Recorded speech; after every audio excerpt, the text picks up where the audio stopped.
Stupid boss cripples Navy ships' connectivity. A little more than a decade ago, when I was still active duty US Navy, we were on a deployment and at that point sailing in the Mediterranean Sea. One of my technicians was working on the main interference between ships' internal networks and a satellite. Everything went through this system: internet, email, messaging, ship-to-shore phones, secure networks, all of it. We'd been having a connection issue with the shore, and my boss tells me and my tech to enter a change into the configuration. We do, and nothing really happened, so my boss told my tech to enter something different. This goes on for 30 minutes back and forth until I hear this. Change that to this, then restart. I have to copy the running config over. It should take a minute or two. I know how the system works. I'm the one who went to school for it. Just restart it. He went to the school for 2 versions ago. It's a completely different system and it didn't work the same. One of the commands he had the tech enter cleared the startup config that they had just written for the last 30 minutes. If we restart, we're gonna lose everything in the system and a reload's gonna take way longer. Just do what I tell you to do. The bigger boss needs to get messages out of our next port visit. I had talked to the bigger boss earlier in the day and he was glad not to have tons of emails coming in and couldn't care less. Just let me test this copy and I'll restart it. Just get out of my way and I'll do it. He walked over to me and said we better open the safe and get the backup ready. We entered our combos into the safe and pulled it, and I looked at the sleeve and the date of the last backup was after we left home port. No big deal. What the heck? I can't get into anything now. We walk over, disk in hand, and get ready to reload everything. Pop the disk in, pull the file just to visually verify everything, and the file has only the header, nothing else. I asked the boss, who according to the log did the last backup. It's an easy process and he usually always took the easy ones because he's the boss. If he verified the file before he burnt the disk. What do you think, I'm an idiot? Of course I did everything. Well, there's nothing there now. Tech pulled the other older disk and we're gonna try to rebuild it from there. There's not an older one. There has to be. We keep 2 just for this reason. It's not there, man. Go ahead and take a look. I go through every disk in the binder, and he's right. It's gone. I shredded it. We only need the most current. You what?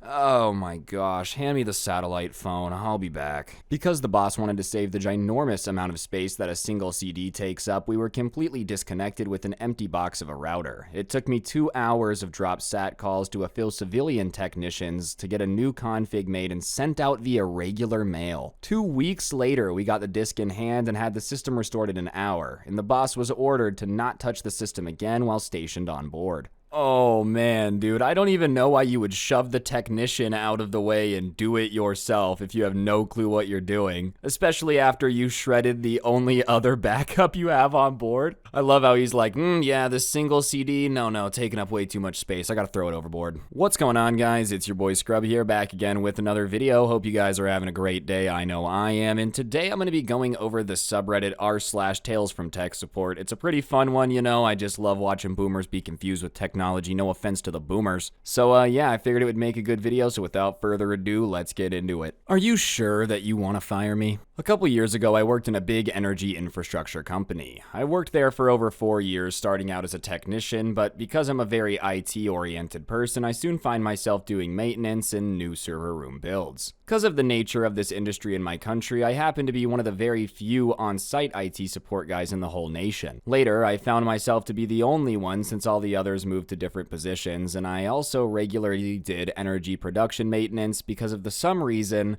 the company felt like they didn't need a full-time on-site IT support. About 3.5 years to my employment, I was diagnosed with an illness that affected my production maintenance part greatly. In fact, I couldn't do it at all. I won't go into details, but basically all I could and was still doing on-site IT support and installations since I was the most qualified, and I was also the only one who was doing it at the moment. Our main IT crew was located in another country, but I made friends with most of them in the years of my on-site support. At some point, when equipment was already aged many years, we started having problems with it. I began having jobs hundreds of kilometers away in different maintenance areas as well, because all the other support guys had left. I had a colleague in maintenance that I started to take along for some of the jobs because I really needed some help. Some of the tasks took several days, sometimes even a week of traveling to do it all. He wasn't qualified for IT, but I thought he'd learn as I teach him, and it turned out he actually learned some but was sloppy and got distracted. One time he even got himself electrocuted with the main rails of doing maintenance, but that's a different story. It turned out the company was not happy because of the illness I had and wanted me out. I could still do the IT stuff fine, but since that was not the position they hired me for, they started to give me a hard time. I contacted some of my colleagues abroad and they said they really needed me for IT support and installations, and after some time, the big bosses decided they didn't need me anymore since I was not able to do the work they hired me for. Let me remind you, I was literally the only IT support guy in the whole country qualified to do my job. Some months go by and I'm eventually fired. I tried to fight the termination with the union lawyer with my boss and other colleagues, but there was no luck. I had 6 months left and then I was out. I had no problem doing the support because my illness didn't affect it though. Almost immediately after I was no longer working, I started getting phone calls from the colleague I had tried to train for the same job I was doing. He had his hands full with all the stuff I used to do before, but I could clearly tell he had not listened to half of what I told him. He was calling me to ask the most basic questions of how to do maintenance and troubleshooting, and I was dumbfounded that they actually moved this guy to IT support since he had no idea how to do it. And I also recall telling my boss that this guy is not fit for the job.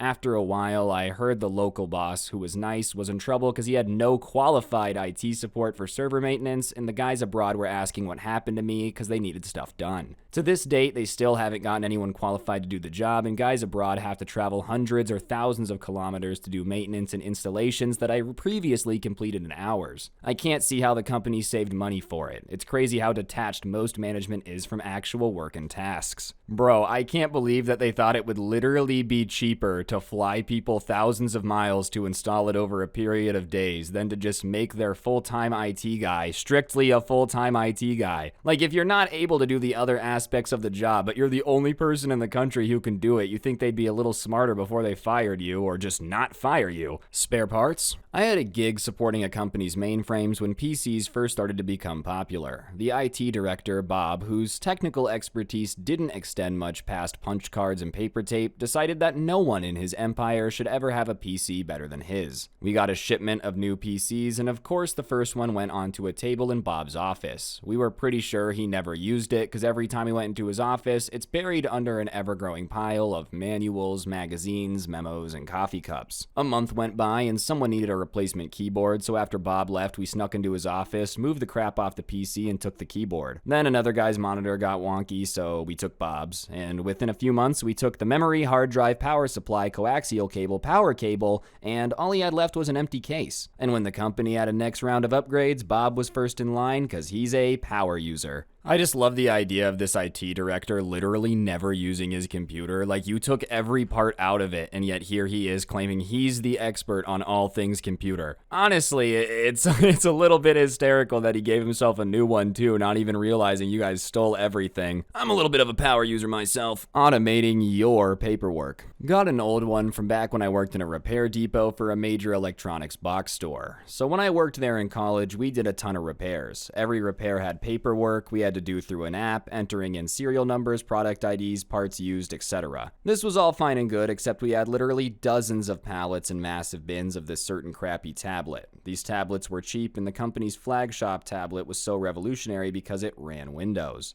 Well, these tablets only had 3 or 4 product numbers, usually depending on the size, and they only had one replaceable part. It was a motherboard that was all-in-one and cheap as the rest of the tablet. And that was the only thing you would replace. If the screen was damaged, you failed it and moved on. Battery damaged, you might salvage some screens, but you wouldn't document it since it wasn't a new part. Anyways, these things you could mass repair or fail out. I could fully break down and rebuild one in 6 minutes at one point, but the paperwork, even with barcodes taped to my desk and a scanner, would slow me down. Naturally, we had quotas, but between testing, getting parts, doing the swap, testing again, and then doing the paperwork, you'd get bogged down and usually miss a few that won't count on day's quota because you missed your paperwork. Paperwork mainly slowed you down due to all the screens you had to go to for each step, just an endless navigation, even to fail a unit. So I decided I was in college learning to code, and I wrote a script to read a spreadsheet where I quickly scanned in the basics, pass, fail, product ID, part numbers. I'd do blocks of like 10 tablets, as many as I could fit on my desk and shelves, and scan them in while testing and such. Then at the end of the day, I'd run the script, it would read the boxes, fill in the stuff accordingly, and then close the ticket off, printing pass or fail labels for shipping. I'd match them up to the boxes and ship them out. Management didn't like it because it wasn't company approved. Mids submitted it to the company, but never heard anything back, so I kept using it regardless because I was turning out the most repairs. Towards the end, I even spread it out to a few people I liked and trusted and taught them how to use it and made sure my work wasn't just gone at the end and could continue saving others from boring paperwork. Truly the hero we need, dude. I just don't really understand why management wouldn't want a system to automate all their paperwork. You made it for them and everything, and they're like, nah, we're not really interested, okay? We're paying you by the hour. That includes your paperwork. You'd be getting a lot more done, and they're like, shut up, Gerald. Are you the manager or am I? Okay, who's got the name tag? Self-starters. I used to work for a hardware support department at an international investment bank. Most white space work is an ongoing refresh project to update most end users' workstations on a rolling 3-year cycle. If the department doesn't want to spend money, however, sometimes they opt for just ordering RAM from us or holding off in the hope that they can get an extra cycle. Come one department, we were swapping the boxes for some team that had been in limbo for a while, and when I came out of the little waif of an analyst, she stopped me after I said I was taking the box. Usually it's some sort of, I'm still working, you can wait. We did it during the day for back office folk because then we can watch them and load their accounts and test their apps in front of us. The process takes 10 minutes, but nah. She logged out and shut down, then crawled under her own desk, unplugged the PC, opened it up, and took the RAM out. This is mine. Where's our RAM? She opened up a desk drawer, and indeed, there were 2 sticks of ancient, unshielded RAM that we used were there. I didn't know. I should probably report you for messing with your computer, but I'm not even mad. Color me impressed. You knew which kind to buy, too. This was easier than getting my boss to approve upgrades. Well, here's our number. New box uses the same type of RAM, and call us if you end up BitLockering it.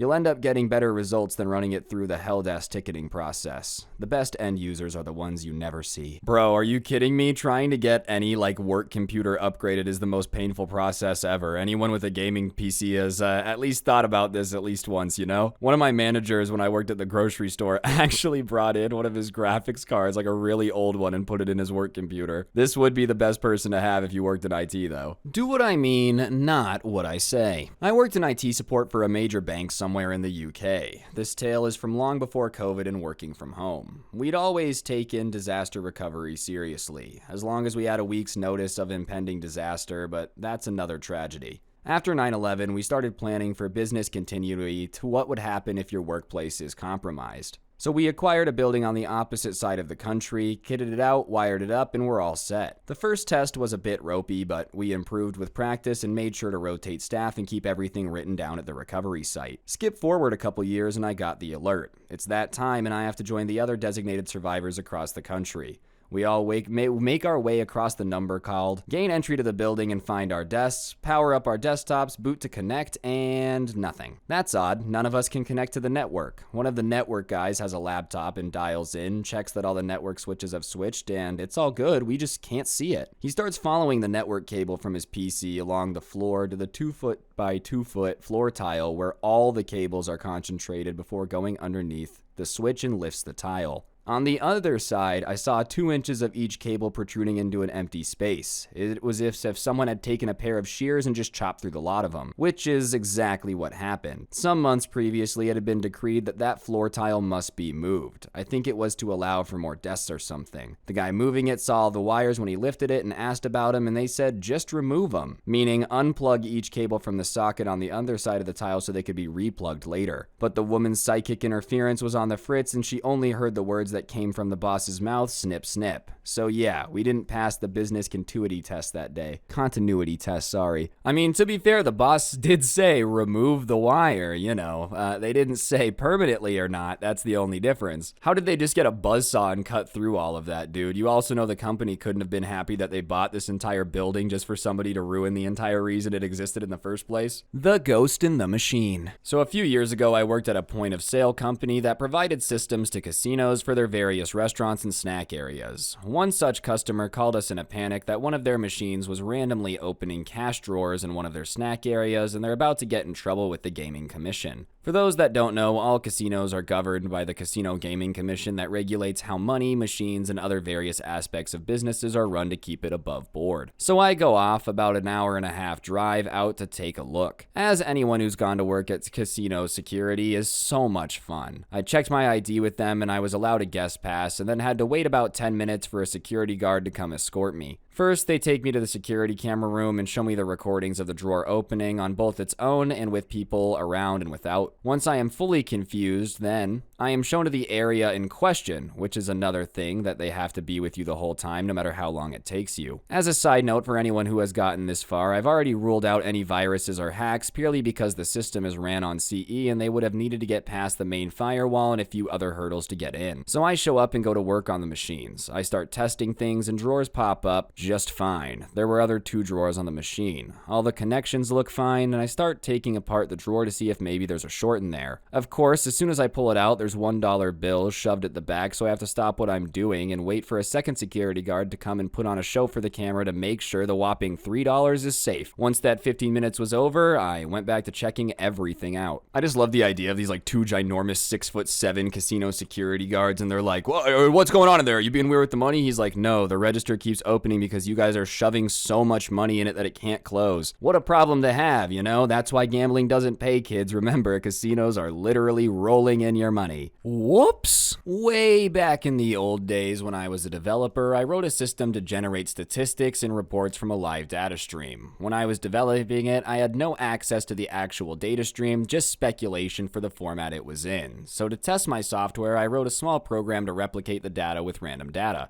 just to do what I could to check it was calculating correctly. The program was put into use and the whole department loved it. Fast forward a year and I got a request to do some changes. I called up the original program listing, and to my horror, I discovered that I forgot to switch off the random data generator. This means they had been receiving bogus stats for almost a year and nobody even noticed. So I made the changes, switched off the numbers, and recompiled everything and said nothing. I mean, if none of the workers noticed or said anything, I don't really think that's entirely on you, right? Like they were just getting bullcrap data for a year and didn't notice. I feel like somebody in that office needs to be paying a little bit more attention. I mean, sure, you shouldn't have wrote it wrong, but it's kind of on them for not noticing it for months and months and months. Try printing it upside down. Late on one particular night, I received a call from a longtime customer, long enough to predate the opening of my business. I'd recently helped him with an OS update on his PC, and he's mostly been fine getting things set up. He preferred to do it himself without additional help from me. As our story starts though, he calls me up because he needs help printing something, but the printer isn't working. As I, and I'm sure many other IT techs can attest, printers are one of the banes of our existence. Printers are a box-shaped demon with ink toner for blood that can always find a way to frustrate even the most experienced tech wizard.